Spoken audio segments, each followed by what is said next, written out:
find huge devastated areas of Ohia trees all across Big Island, mostly in the lower Puna area where the first kind of hotspot was. But unfortunately we found a new hotspot on the Kona side, and we were really shocked to see that much dying trees over there, and that are dying as we speak over there. But yeah, look at it, greater than 50% now.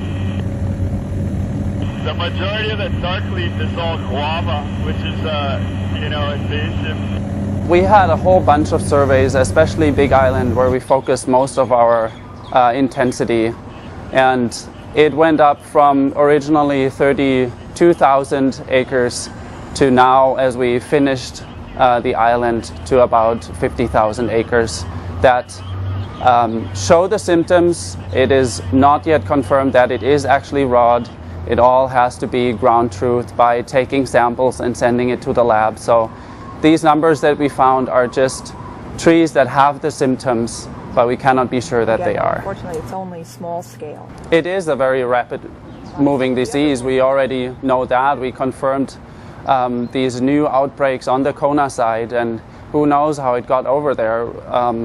The researchers were as shocked as us when they saw how widespread it is over there in such a short amount of time. I mean, we found that just a few months ago, and it's already such a big area that it's really scary, actually.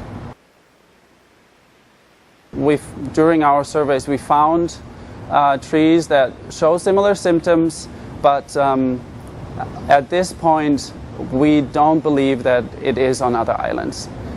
There are samples taken constantly on other islands too. They are sent to the lab, but so far none of them have been confirmed. But a lot of these trees that we found during our survey still have to be sampled, and this is going to be a longer, process of sampling those. But so far, luckily, we haven't found any. And just because we find a dying Ohia tree doesn't mean that it is raw. There's dozens of other diseases that kill Ohia that are not as severe as rapid Ohia death. I want to emphasize that we have a very, very efficient and very widespread collaborative working group in place, where all agencies all natural resource management agencies are part of, and we have meetings on a monthly basis where we discuss the latest developments of the disease, of the research, of outreach activities. So this has been very, very helpful in coordinating all the different activities that are going on in the state.